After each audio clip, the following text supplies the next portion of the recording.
La 4G Batelma vous présente Ni Vavo. Batimax, la qualité au meilleur prix. Vous présente Ni Vavo. La vache qui rit. La vache qui rit manolotra anao Ni Vavo. La vache qui rit. Ofinaritra ny tontolo andronao.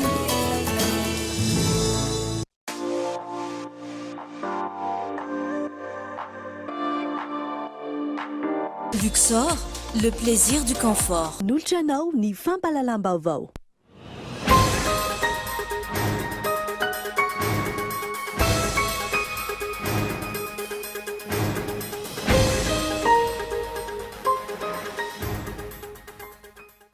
Nitsidika ny fonjana tamora androany filoha Andrajoelina sambany teo amin'ny tantaran'i Madagasikara nisy filoha ampirenena nitsidika teny amin'ny toerana fetsika izay manampirofo ny fanajana ny zon'olombelona eto Madagasikara. Fanapa-kevitra maro no tapaka tao anatin'ny filan-kevitry minisitra Omaly tanterina nanao anatin'ny fampalalam-baovao ny amin'ny tsipiriny izay. Nidina ifotony mijery ny asa fanamboaran-dalana izay mampitohy ny Ambilobe Vohemara sy Ambilobe Antsiranana RN6 ny ministry ny fanajariana ny tany ny toeram-pinenana ary ny asa vaventy mitohy ny asa fa tsy araka ny feo mandeha etsero hoy izy. Tranga matetika miseho eto amin'ny firenena ny fisiana trindry sy herisetra samihafa mahazo ny mpanao gazety eo am-panatanterana ny asany. Araka izany nisy ny famolavolala rafitra manokana entina iarovana ireo mpanao gazety androany. Eo amin'ny maresaka iraisam-pirenena mbola mitohy ny korotana ara-politika any Liban mitohy ny hetsiky ny mponina na eo aza ny fametra-pelan'ny Prime-Ministra mangataka ny fametra-pelan'ny ireo tompona ndraiky fanjakana rehetra ny vahoaka any an-toerana. Ny adidin'ireo avy.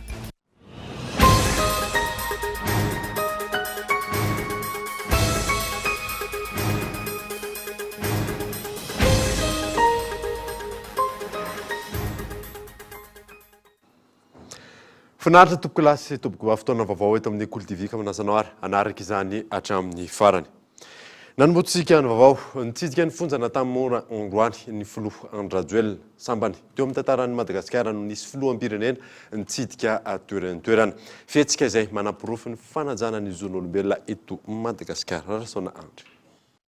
Nitsidika ny fonjana tamora ny filohan'ny Repoblika Malagasy Rajoelina Androany maraina. Nandritra io fitsidiana io no nanambarana fa tokony hafainganina ny fitsarana ireo mbola tsy voafonja mbola tsy voatsara. Nanambara manoloana izany ny ministra ny fitsarana fa ho vitaina mialohan'ny faha 15 Desambra avy izao ny fitsarana ireo voafonja mbola tsy vita fitsarana. Ho an'ilay amitaizakely ato hojerevana akaiky daholo momba anareo ny fomba fitsaboana an'ireo zazy ireo ny fomba ny zokiolona ihany koa dia hojerevana ireo zavatra rehetrarehetra ireo fa zao ny zavatra lehibe tiako lazaina aminareo androany. Betsaka taminareo ny rehako teo zany no voelika nefa tsy navita heliko nisy izay zavatra izay. Ny zavatra ho atao zany dia zao miaraka ministra eto moa sy ny tompona andraikitra amin'ny tribunal rehetrarehetra tsy maintsy afaingantsika ny fitsarana izay mbola tsy voatsara rehetrarehetra. Mbola misy 2600 gamana izay 2000 mahery eo mbola tsy voatsara dia ahoana ny fomba ao anatin'ny Afrina no afahantsika mitsara ireo olona ireo monsieur le ministre. Dia raha indroa fotsiny no mitsara ny tribunal constitutionnel teo aloha dia ampitoboantsika roa avy eny zany isan-isan'andro zany dia hisy tribunal foana zany ka enjehana daholo nareo hatramin'ny 15 décembre zany ho tsaraina ezahana daholo nareo. Ananaka zany misy aminareo ireo zao ny efa navita hoe 40 taona 30 taona sazy afaka mangataka koa nareo libération conditionnelle zay. Nosidiny filoha ampirenena Rajoelina Andry sy ireo mpiaradia taminy androany ny toerana rehetra ao anatin'ity fonjana tamora ity. Nandritra izany no nianon'ny filoha ny etaetan'ireo voafonjy ireo. Nisy ny toromarika nomen'ny filoha ampirenena ho an'ireo mpiandry fonja ihany koa amin'ny tsy hanararotan'izy ireo ny fahavoazan'ny hafa. Tokony hatsahatra ihany koa hoy ny filoha ampirenena ny fanaovan'ny fitsarana fitazomana amponjavonjomaika amin'ny fanapahan-kevitra raisina na ny MD systématique. Voapirofo tamin'izao fihetsika nataon'ny filoha androany izao fa zava-dehibe amin'ny mpitondra ankehitriny ny maha olona sy ny fanajana ny zon'olombelona. Fanapa-kevitra maro no tapaka tao anatin'ny filan-kevitry minisitra Omaly tanterahana aminao anatin'ity fanadadiana manaraka ity ny antsipiriny izay. Michel Arnard zao. Fanapa-kevitra maro nandraisan'ny mpanara-baovao no nivohitra tao anatin'ny filan-kevitry ny minisitra ny Toto-Saina omaly alarobia 3 oktobra 2024. Isan'ny songadina tao anatin'izany ny didy manafoana ny fanendrena ny minisitry ny angofo sy ny akoranafo Andriamanga Vonjy. Tapaka tao anatin'izany ary fa ny minisitry ny positra sy ny fifandraisan-davitra sy ny fampiroboroboana ny Aitao Arakajy-Mirindra Andriamatora Marola Christian no misolo vonjomaika ny toerany. Tapaka ihany koa raha nitatitra trano fa nankatoavina ny fametram-pialan'ny tale jeneraly ny ofisy malgache des hydrocarbures Laurent Radjonarivelo ka foana ny didim-panjakana nanendry azy. Etsy ankilany dia entitra ihany koa ny filohan'ny repoblika amin'ireo tompon'andraikitra notendrena any amin'ny faritra ka manao foana araka ny fantatra dia nesoro ny filan-kevitry ny minisitra omaly ihany koa ny tale-patry ny fanabeazan'ny pirenena sy ny fampinarana teknika sy arakasa any Analanjorofo. Marobe ny fitarana azo amin'ireo mpampianatra amin'ny tsindry politika sy fandrahoana nataony ity tale-paritra ity, indrindra amin'izao fifidianana ben'ny tanàna akaiky izao ka nahatonga ny fandraisana fanapahan-kevitra. Isan'ny songadina nandritry ny filan-kevitry ny minisitra ihany koa ny fanendrena mpiasa-panjakana maro voatendro masovoan'i Madagasikara miasa sy monina ny Chine arak'izany i Andriamatoa Jean-Louis Robinson. Ankoatra ny fanafonana didy sy fanendrena mpiasa-panjakana ambony nandritry ny filan-kevitry ny minisitra fanapa-kevitra 3 lehibe mahakasika ny toe-karen'ny firenena no niraisina tamin'izany. Michel Arana ary Zonatra. Nolanina nandritry ny filan-kevitry ny minisitra omaly ny didim-panjakana manafoana ny komity iraisan'ny ministera misana ny fanadiovana ny sehatry ny andramena. Manomboka eto arak'izany dia ny ministera ny tontolo iainana no mitantana ny fanaraha-maso izay sehatra izay. Etsy ankilany raha toka ny herinandro lasa teo no nisy ny tolo-kevitra amin'ny fandaniana ny volavolan-dalàna manome alalana ny famatsim-bola entina manamboatra ireo tetezana ao amin'ny renirano Mangoky, volavolan-dalàna izay nolaniny filan-kevitry ny minisitra. Famatsim-bola mitetina 10 tapitrisa $, ary farany voadinika nandritry ny filan-kevitry ny minisitra ny volavolan-dalàna mifehy ny tedi-bola ho amin'ny taona 2024 izay atolotra ny antenimiram-pirenena sy antenimiran-doolona. 1.5 mitahan fampidiran-ketra hotratrarina ny taona 2024, 5.5 mitahan fitombony arikarena, ary 2.7 mitahan fitombony fampiasam-bola miankina sy tsy miankina amin'ny fanjakana everina ho amin'ny taona 2024. Ny teny fotony nijery ny asa fanamboaran-dalana izay mampitohana Ambilobe Vohimar sy Ambilobe Antsiranana RN6 sy ny ministry ny fanajarena ny tany ny toeram-ponenana sy ny asa vaventy mitohy ny asa fa tsy araka ny feo mandeha etsero hoy izy Kaiton Andriatsiravo. Nandeha ny feo fanijanona ny asa fanamboaran-dalana Ambilobe Vohimar tafiditra ao anatin'ny vina napetraky ny filohan'ny Repoblikan'i Madagasikara. Araka izany, nidina ifotony nijery ny tena zava-misy marina ny ministry ny fanajarena ny tany, ny toeram-ponenana sy ny asa vaventy. Nandritra izany no nahitana fa mandeha ny asa tsy araka ny voalaza fa variana mitrandraka volamena ireo sinoa nahazo ny tsena. Magnamboatra ireo ato.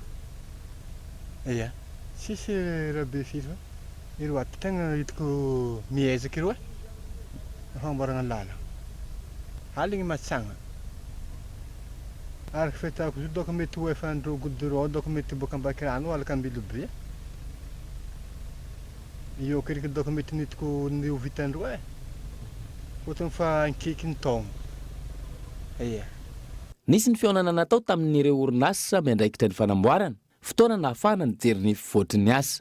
Mahery ihany nareo amin'ny tetika asa sasatsasany ataon'ny ministera eran'ny Madagasikara, mety misy miteraka olana ny sasany, materaka ny mahatonga ny olana misy satria zany tsy mbola tonga ny sain'ny olona ny fitiavany fanjakana hanova zavatra mihitsy fa mbola variana amin'ilay ataoko hoe tombontsoa manokana fa tsy nitokotoa daholo ireny ka isaorana bedabeda nareo ary niniko nareo zao ny projet lalana nataon'ny fanjakana ny tena hoe tsy dianay voalohany indrindra nataon'ny ministera satria voalohany indrindra dia lazaiko hoe velorano nataon'ny tena faharoa ny fomba fiasa tatia sy ny fiarah-miasa tatia dia tokony alainy rehetrarehetra tahaka hoe afaka mandeha aingana ny fanao tetikasa raha ohatra misy fiarah-miasa ny olona rehetrarehetra.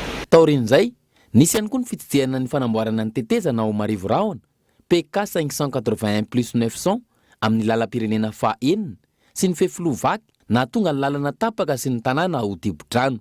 Mba tsy mijaly amin'ny sara mandeha tamin'ny afaka iny baka mandeha transportement rano bitafaty jiaby ty izy io koa mba fa vita mba sisy embouteillage fa mandeha mahitsy. Rano be zegny boka zaka matetiky mahazo zay tamin'ny fiaratrany pont io. Rano be midadasika mira zaka hafa. Ke izy amin'izay izy ka nisy ny fifana izy ty zegny avantagenay mba zay afaka jaly amin'ny rano be io. Amin'ny godran'ny lalana. Miroso ny asa hoy ny tompon'andraikitra ny an-toerana na ny tetezana na ny fefiloha. Ovitaina araka ny tokony ho izy ny asa rehetra hoy ny ministry ny fanajariana ny tany, ny toeram-ponenana sy ny asa vaventy. Natonga aza ny fahavaratra tsy ho tapaka fa hitoy hatrany ny fifamoivoizana amin'ny lalana Ambilobe Vohemar sy ny lalam-pirenena fahaenina. Efa akaiky ny andro avorana amin'izao fotoana izao. Ary amin'ny lalana Ambilobe Vohemar dia niarana hita teo tsika efa miasa tsara rehefa tonga eny toerana daholo ny fitaovana iasan'ny entreprise manao lalana. Efa mipetraka ny base vie izany hoe manomboka ao anatin'ny tena asa marina amin'izay zany ny entreprise amin'izao fotoana izao sy lasa aloha ny asa raha tsy araka ny heverana azy fa isorana ny entreprise tonga dia nanao ny ezaka nampandrosoana ny asa toan'izao amin'ny zava-dehibe moa dia ny hoe zahana mba mandritra n'iny andro avorana amin'ny manaraka izao mba tsy hisy fahatapahany lalana na amin'ity lalam-pirenena fahaenina ity na ny lalam-pirenena Ambilobe Vohemar. Izay no mahatonga ny orinasa manomboka manao ny fanamafisana n'ilay asa efa vita teo aloha. Tsy aivina, vola mitentina 5,100 $, no natokana namboarana ny lalana mirefy 1,100 kilometatra mampifandray ny faritra Tiana sy ny faritra Sava. Tetezana 5 vaovao no atsangana ary tetezana 10 hafa efa nisy teo aloha ho avaozina tanteraka.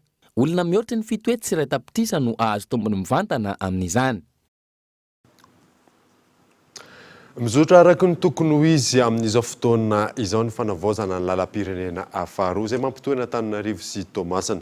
Manodidina ny 3 volana no fanatanterahana ny asa raha ny fanazavana azo miantarandriana. Lalam-pirenena isan'ny feno lavaka sy maro simba ny lalam-pirenena faharoa izay mampitohy Antananarivo sy Toamasina. Anatin'ny fanamboaran-dalana totosain'ny fitondram-panjakana amin'ny alalan'ny ministeran'ny fanajariana ny tany, toeram-ponenana ary ny asa vaventy. Miroso ihany koa ankehitriny ny fanatsarana sy ny fanavaozan'ny lalam-pirenena iny.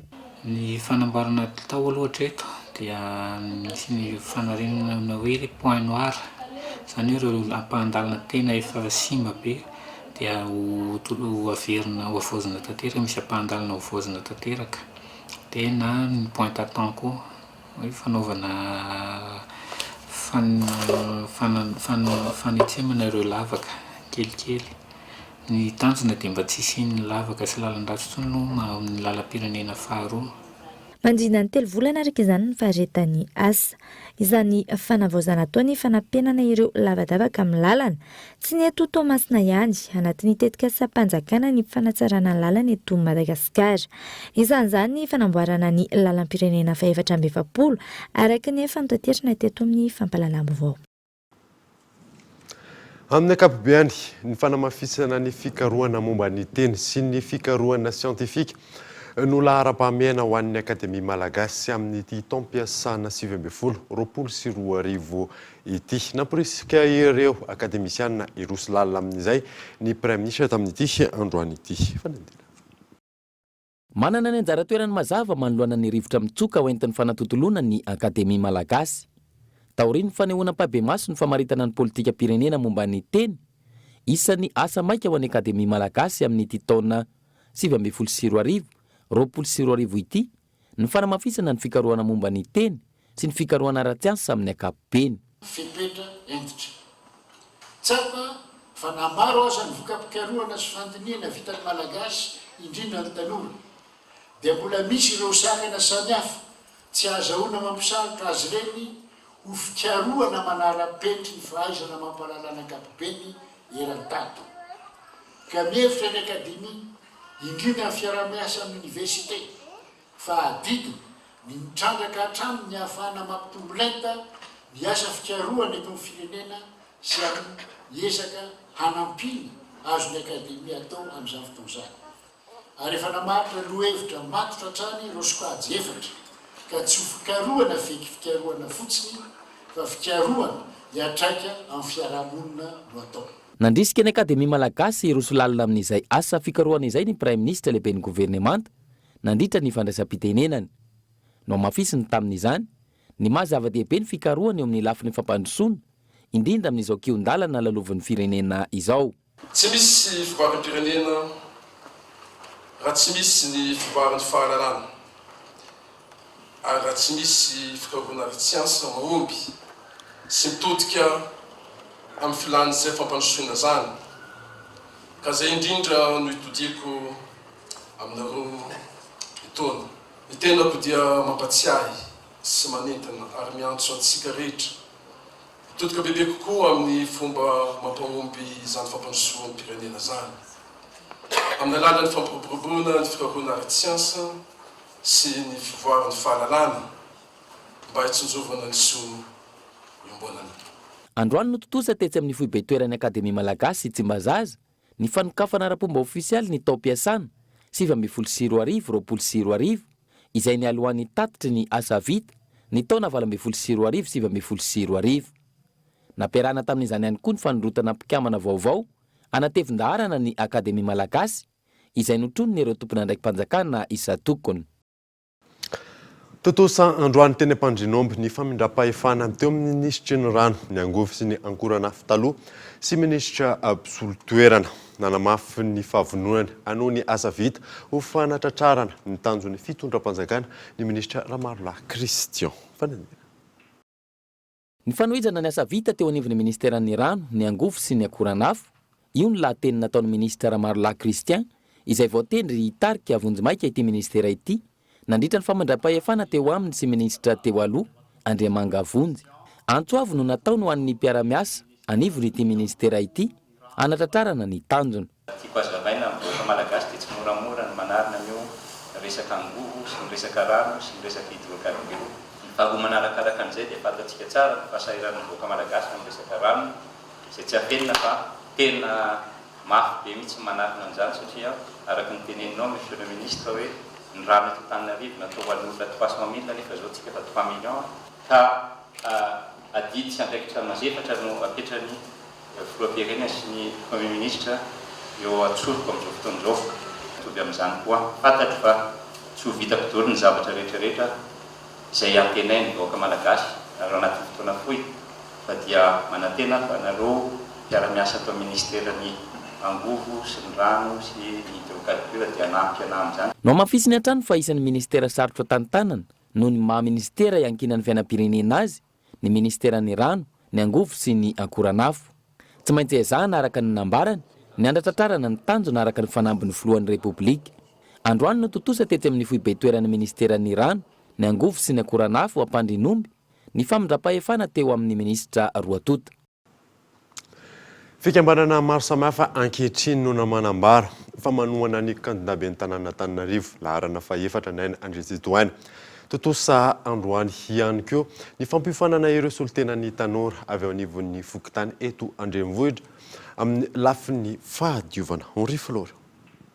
Maro resy lahatra fa ny candidat ben'ny tanàna eto Antananarivo Renivohitra laharana faefatra Naindra Andrizitoaina no vahaolona ho an'ny tanàna Antananarivo Renivohitra. Androany naneho ny fahavonon'ny ampandany ny candidat erika rehetra manderan'ny Madagasikara sy ny candidat Naina Andrizitoaina ihany koa ny eo anivon'ny VHT na ny vonona hijoro ho an'ny tanindrazana. Ity antoko ity izay vondrona ireo mpikambana teo anivon'ny Arema teo aloha. Manohana tsy misy fepetra kosa ireo candidat rehetra izay atolotry ny IRD, IRK manerana ny Madagasikara, ny antoko VHT ka hiantsona sy amporosihana ary hanomezana toromarika ho an'ireo mpikambana VHT rehetra manerana ny Nosy mba hiombona amin'izany. Amin'ny maha-renivohitra Madagasikara n'Antananarivo kosa izay endrika sy modely tarafin'ny rehetra dia manao antsoavy manokana ho an'ny mpikambana rehetra sady manentana ny vahoaka n'Antananarivo, liam-pandrosoana manerana ny firaisana eniny eto Antananarivo mba hanao izay tratry ny herin'ny manontolo anoana sy hampandany ny kandida laharana fahaefatra Andriamatonaina André Tsitoaina. Ankilany, tontosa tamin'ity androany ity ihany koa ny fampifanana ireo solon-tenan'ny tanora avy any anivon'ny fokontany eto Antananarivo renivohitra. Izy ireo izay sandrahaka amin'ny fanentana ny fahadiovan'ny tanàna, hiara-dia amin'ny kandida laharana fahaefatra ihany koa izy ireo ampivoatra ny tanàna, indrindra fa amin'ny lafiny fahadiovana. Tanora 700 no nisitraka ity fampiofanana ity. Tokony apetraka ny tanàna maitso, tokony averina ny fitsipika sy ny fampifehezana tamin'ny tanàna anankiray. Nanaiky an'izay Andriamatoa kandida ho maire, Andriamatonaina André Tsitoaina angamba ny ray volana lasa zay ndesaka zahay dia nanapa-kevitra zany zahay fanohana azy. Zay aloha nanapa-kevitra zay fanohana azy. Ka tao anatin'ilay fomba fanohanana dia zao nangataka tamin'izay fa ny mpikambana any amin'ny fokotany ao aminay no anao fanentanana mahakasika ny fahadiovana, anao fanentanana mahakasika ny fanadinana ny fako, fanadinana ny fako satria tetika asanay ato anatin'ny gasarpiariny tany ny fanodinana ny fako. Ary kaila izy koa tetika asan'Andriamatoa Naina André Tsitoaina dia nofanina zany reto olon-reto mpanentana any amin'ny fokotany. Ny fahitan'ireo fikambanana ny finiavan'ny kandida laharana fahaefatra Naina André Tsitoaina hampandroso an'Antananarivo renivohitra no anton'ireo fanapa-kevitra ireo eo ihany koa ny programan'asany maro samihafa. Tonga eto amin'ny fotoana ny dokavatra isika aorianan'izay ny atatsika mahakasika ny fanolorana fitaovam-pianarana nataon'ny solomavomboaka amboriboritany fahatelo any tamin'ity androany ity. Eo ihany koa ny fanokafana tamin'ny fomba ofisialy ny Point Star. Rehefa eo ary.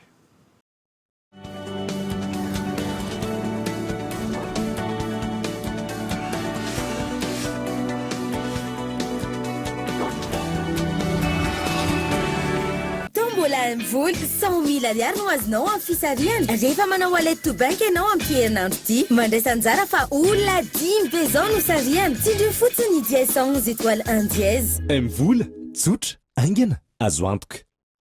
Attention, on ouvre. Action! Pour ma maison, j'ai toujours confiance en Batimax. Et hop, je profite de cette immense occasion. Super! Plus de cadeaux surprises pour des achats en lot. Chez Batimax, on déstocke de 30 à 70% sur des milliers d'articles. Que demander de mieux? Offre valable jusqu'à épuisement de stock de notre showroom. Batimax, la qualité au meilleur prix. Le CNAM Madagascar vous offre une possibilité d'acquérir un diplôme international qui vous ouvre les portes dans le monde. Formant les plus hauts placés des administrations, CNAM vous propose plus de 658 parcours niveau bac à bac plus 8. Réussir, apprendre, innover. Les formations que nous offrons répondent aux normes du marché mondial du travail. Alors qu'attendez-vous pour investir dans votre réussite? Faites partie des plus grands et visez plus haut. Apprendre au CNAM change votre vie. Yes, le CNAM.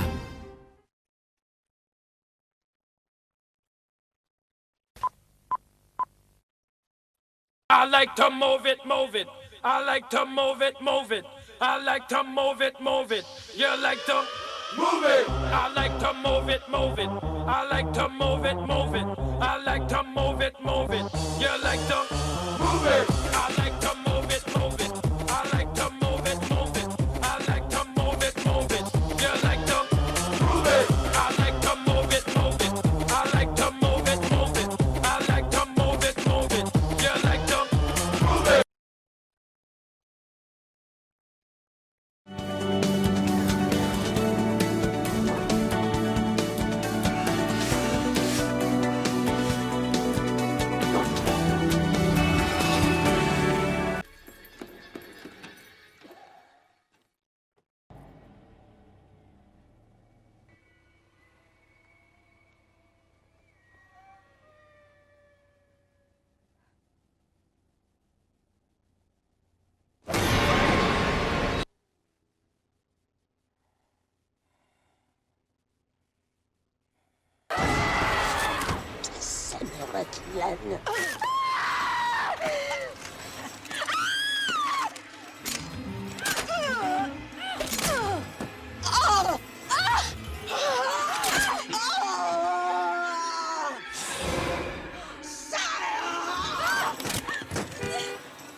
Vena tamin'ny fampalalambavao isika. Totosa androany tetsy tsy mazaza ny fananganana ny commission isanany levée de l'immunité parlementaire. Na hempotra amin'ny fotoana manaraka kosa ny fifidianana ireo solomavomboaka miisa roa andrafitra ny haute cour de justice. Henri Florian.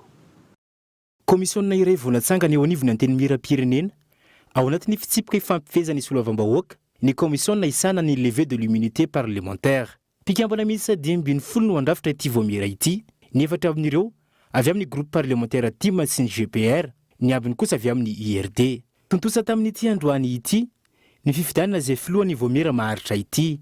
Lany filohan'ity voamera ity ny solomavombahoaka avy ao Morombe, Rakotomalala Lucien avy amin'ny IRD. No mamfisy ny filohan'ny teny miram-pirenena fa zava-dehibe ny fampitrahana ity komisiona ity.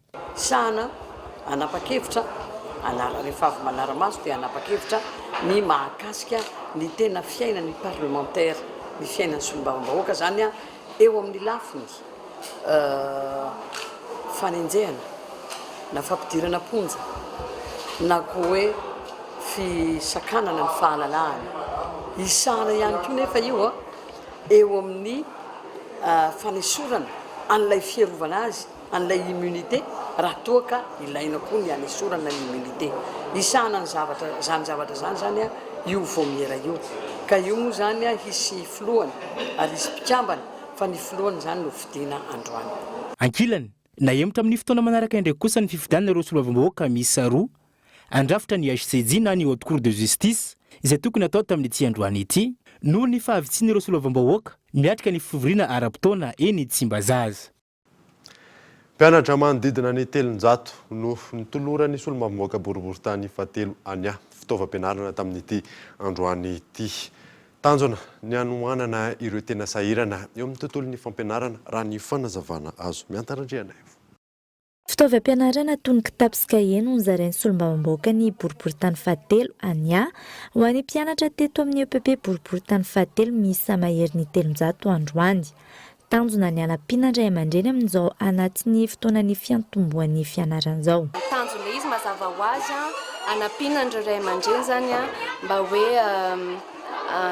anatombo ny tapavitrian'ny ankizy hianatra satria io resaka kit scolaire io zany anisany tena hoe sakana satria tsy manana fitaovana ny ankizy dia aleno mijanona any an-trano.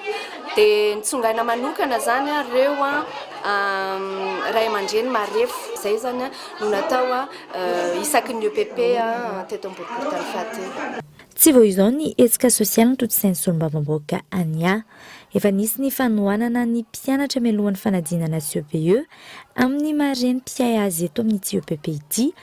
Nahitana vokatra tsara teo amin'ny tontolon'ny fianarany ankizy izany raha ny fanazavana. Natomboka tamin'ny resaka tohanaina izy ity niarahana tamin'ny association Niraina dia mbola mitohy zany hatramin'izao zany tena nahitana vokany ny hetsika tohanaina zany izay hoe nanohana ny ankizy nanala CEPE tamin'ity taona ity zany izay ny résultat voalohany dia 12% teto amin'ny boriboritany fahatelo. Nanao an'io hetsika io zay hatramin'ny ny examen final zany dia no nivoaka ny vokatra dia nahazo 350 isanjato ny boriboritany fahatelo. Dia tena hoe nahitana vokany le izy satria mazoto le ankizy rehefa voky ny kibo. Izatrany ny fijerena ireo mpianatra mandritra ny fizotra ny fotoam-pianarana ho iatrany ity solomavombahoaka ity tafiditra anatin'ny hetsika sosialy fijerena ny olona ponina izao tontosaina izao. Nosantarina androany tetsy amin'ny avaina Ondraharo ny fanokafana tamin'ny fomba ofisialy ny point star, toerana izay ahafahana mankafy ny vokatra star sy toerana ahafahana ihany koa miala voly. Fabrice Razanadrabe. Nosantarina androany tetsy amin'ny vanina Ondraharo ny fanokafana tamin'ny fomba ofisialy ny point star. Point star izay toerana ahafahana mankafy ireo vokatra vokarin'ny star, indrindra fa toerana ahafahana miala voly ihany koa. Ho an'ity taona ity, tanjona ny anokafana point star folo ho fanomezana fahafapo ho an'ny mpanjifa raha ny eto Antananarivo manokana. Le point star zany tena antonona anokafana azy aloha voalohany indrindra dia fantatsika ihany hoe ankehitriny zany ny olona mitady toerana madio, toerana izay ahafahana miala voly, toerana ahafahana iarahana amin'ny fianakaviana, iarahana amin'ny namana na hoe andeha irery koa ianao tsy maninona dia ao anatin'izay zany mpangona amin'ilay slogan star point star ilay manao an'ilay hoe ankafizo ny fotoana iarahana zany hoe ninina zany fotoana andehananao atao amin'ny point star dia fotoana mamy foana izy io ary fotoana fifampizarana foana izy io nahatonga an'izay ankafizo ny fotoana iarahana zay fa namila mihitsy izy ity tsy nolokoina hoe natao produit fa tena nomenana izay image manokana izay mihitsy hoe tia point star ty toerana ty tsy afaka ny andalo toerana anankiray tsika rehefa mahafantatra an'ilay toerana hoe point star ilay izy ka tsy afantatra hoe point star satria misy les peinture aloha dia za efa miavaka be misy plaque ihany koa ahafana mamantatra azy dia misy an'ilay enseigne lumineuse eo ivelany eo izay tena miregroupe les marques sy les logos point star tsy ny eto andrenivohitra ihany anefa ny sitraka ny fisokafan'izany point star izany fa tanjona ho an'ny orinasa star ihany koa ny anapareahana izany eraka Madagasikara. Vinavina amin'ity taona ity moa zany dia hoe hanokatra point star anankifolo aloha dia amin'ny herintaona manana tanjona izay ny anitatra an'izany any amin'ny faritra omena lanja kokoa zany ireo faritra ataoko hoe Tamatavy, Majunga. Tsy mitsahatra manome fahafaham-po ho an'ny mpanjifa ny orinasa star araka ny teny filamatra izy ireo ho takaritsika ny kitana. Lafa mavao hafa kosa indray tandomdoza ireo biby arovana ao amin'ny valanjavamboary akany nofy manamorona ny canal de Pongalanina amin'izao fotoana izao tsy afa-po ireo vahoaka ny valin'ny fitsarana izay voaroroy tamin'ny famonoana sy fiazana ireo biby arovana. Henri Flore. Tandindin-doza sy netraketraky ny tsy mataotody fa valim-pirenena ireo biby arovana indrindra fa ny varikandana ao amin'ny alany akany nofy manamorona ny canal de Pongalana ao anatin'ny commune ambanivohitra Ambananony ao anatin'ny distrikany Brickaville ankehitriny. Ny fisian'ireo biby isan-karazany ao anatin'ity akany nofy ity izay mahasarika mpizahatany maro avy any ivelan'ny nosy ary eo ihany koa fidiram-bola ho an'ireo mponina any an-toerana. Nanamafy ireo vahoaka sy ny tangalamena any an-toerana fa misy ireo andian'olona mihaza sy mambony ireo biby ireo ao anatin'ity ala voajanahary ity ankehitriny. Zay vahoaka aloha dia za tegna nagnamaro fa nisy le famonoana biby kanefa ny tamin'ny fitsarana tao ambony tsy tegna tsy nafapon'ny vahoaka le didim-pitsarana tamin'ny kanefa ny mangavandrio ambony nireo fanjakana dia mba iray maso amin'ny amban'ity mikasika ny biby ty fa biby ty biby pirenena ary tsy afa-po vazaha kokoa le maty biby ty. Manao antsoava amin'ny tompona ndraiky mpanjakana mahefa araka izany ireo mponina any an-toerana mba ijerevana akaiky ity toedrara ity. Ka miantsoavo amin'ny environnement mba mandray andraikitra amin'izay matratra mamono beby zavaboary mba mampidy tombotsoa eto amin'ny faritra indrindra fa Madagasikara mba mangavy mandray andraikitra mba amin'ny fiarovana mba misy ampiaro satria fanjakana moa misy tsisy le mpandray andraikitra mitorona dia mba miantsoavo amin'ny ministère de l'environnement mba hiaro ny biby zavaboary mba mahafinaritra n'ilay zareo nilam-bato mampidibola amintsena Madagasikara. Manana velarantany hatramin'ny 450 hektara rakotrala ny ao amin'ny alany akany nofy ary efa mahatratra hatramin'ny 300 nisan'ny varika ao aminy izay ahitana karazam-barika misy 120. No mafisy ny tangalamena any an-toerana ihany koa fa ny fiarovana ireo biby ireo no tena fampidiram-bola ho an'ny fokon'olona any an-toerana. Efa nisy any ankilany ny fitoriana ireo izay tratra tamin'ny famonoana sy ny fiazana ireo biby arovana ireo saingy tsy nahafa-po azy ireo ny valin'ny fitsarana ka izao anaovana izy ireo antsoavy izao indray. Tranga matetika amin'seho eto amin'ny firenena amin'ny fisina trindry sy herisetra samihafa mahazo ny mpanao gazety eo am-panatanterahana ny asany. Araka izany nisy ny famolavolana rafitra manokana entina iarovana ireo mpanao gazety tamin'ity androany ity. Miantarandriana efa. Matetika raha ny zava-misy amin'ny kabineto Madagasikara saika hiara-ny karazana tsindry samihafa ny mpanao gazety eo am-panatotosana ny asany. Asa masina ary mitana anjara toerana lehibe amin'ny fampandrosoana ny firenena amin'ny mpanao gazety sy ny tontolon'ny asa fanaovan-gazety. Maneran-tany apetraka amin'ny toerana sahaza azy ity tontolo ity noho izy andry ankina ny fampanjakana ny demokrasia. Noho io antony io sy ny famaroany fitarainana entin'ny mpanao gazety no nahatonga ny ministera mpiay niaraka tamin'ny lavitra ny mpanao gazety sy ireo mpiara-mionan-doka rehetra namolavola ny rafitra manokana entina iarovana ireo mpanao gazety. Betsaka ny teboka voarafitra ao anatin'io fifanarahana izay miompana avokoa amin'ny fiarovana ny asa fanaovan-gazety.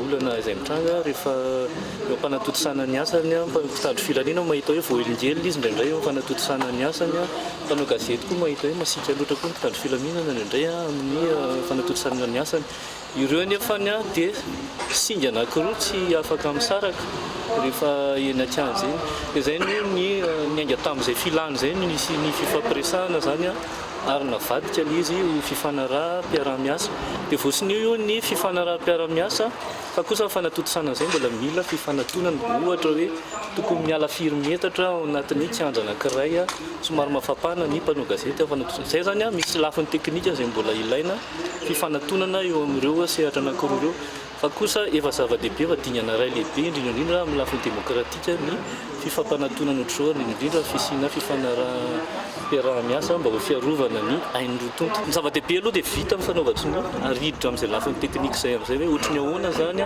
ny tokony fitondran-tenany tsirairay so fanatotosana ny asa rehefa ao anatin'ny rehefa ina-kianja zay rehefa masana efa voarafitra ao anatin'ny lalàna ny fiarovana mpanao gazety teny Antsiatrasa tsy tokony isiany intsony ny endrika fanematsembanana mpanao gazety teny Ankianja ataon'ny mpitandro ny filaminana na olon-tsotra ary ampahafantarina ireo voakasika mivantana amin'izany avokoa ireo teboka rehetra voarakitra atao anatin'ity fifanarahana ity. Protocole d'accord ity moa zany dia efa niainana ny lalàna mikasika ny fiarovana ny zonareo ihany koa sy fanomezam-baovao anareo ihany koa ankehitriny moa zany efa voasonity dia ho ampahafantarina ny mpanatanteraka rehetrarehetra hoe ninninona zava-miseho eny an-tsehatra dia zoan'ny journaliste rehetrarehetra maka sary sy maka vaovao avy ety aminay zany raha tsy hoe manelingelina amin'ny mpanatanterahana ny asa eny an-tsehatra ngany.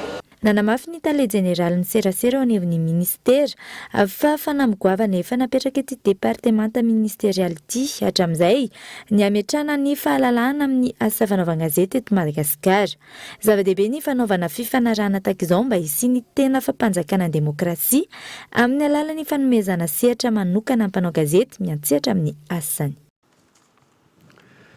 Itombo 50 ny mponina mipetraka andanan-dehibe afaka 20 taona araka ny tombana natao farany ho an'ny Madagasikara. Ankoatra ny mahazava-dehibe ny fanitarana ny tanàna, isan'ny olana mila vahana ihany koa ny lafin'ny fifamezivezena izay no isan'ny mivoatra nandritry ny fanamarihana ny fankalazana ny andro maneran-tany ho an-tanan-dehibe tamin'ity androany ity fanadira. Raha mipetraka sy monina an-tanan-dehibe ny atsatsa-manila ny mponina maneran-tany amin'izao fotoana, itombo 7,900 zany ny taona 54 araky ny tombana natao farany momba ny fitombon'ny mponina tanan-dehibe. Isan'ny voakasika izany ny tanan-dehibe eto Madagasikara izay tombanana ananika ny 50,100 afaka 20 taona. Tsy azo hitovirana manoloana io ny fitadiavam-bahaolana amahana ny fivangongon'ny mponina tanan-dehibe sy ny fandrindrana ny lafiny fifamezivezena amin'ny ankapobeny.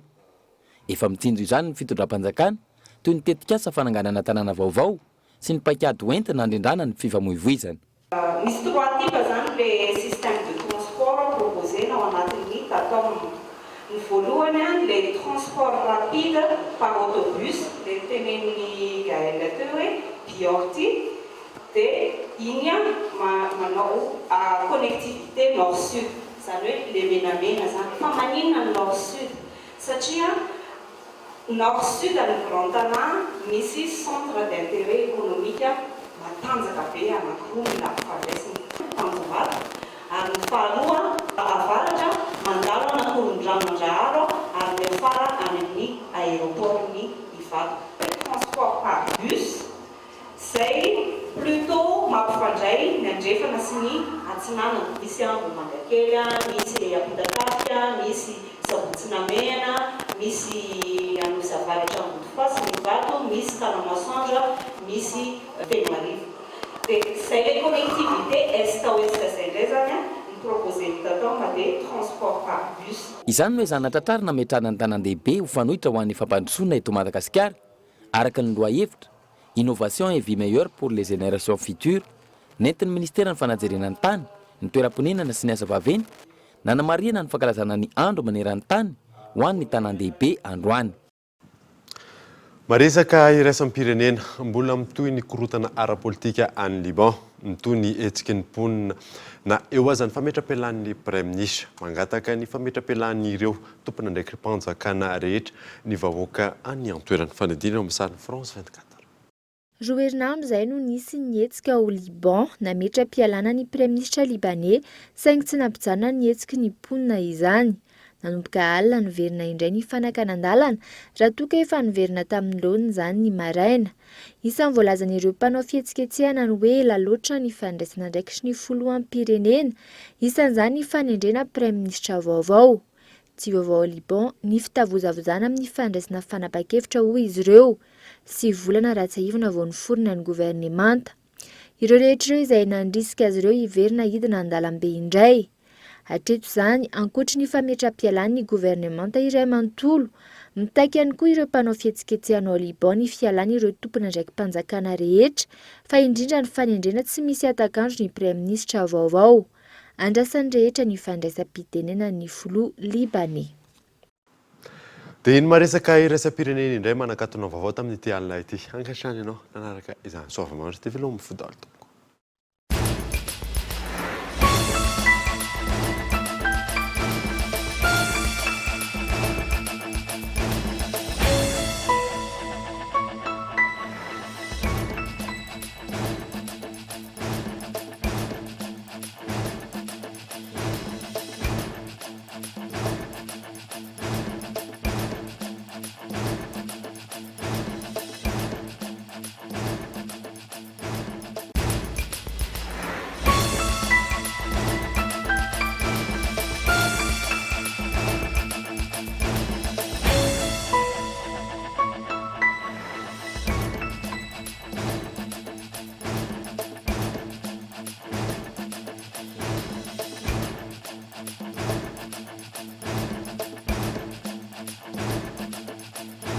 La 4G by Telma vous a présenté Nivavao. Batimax, la qualité au meilleur prix. Vous a présenté Nivavao.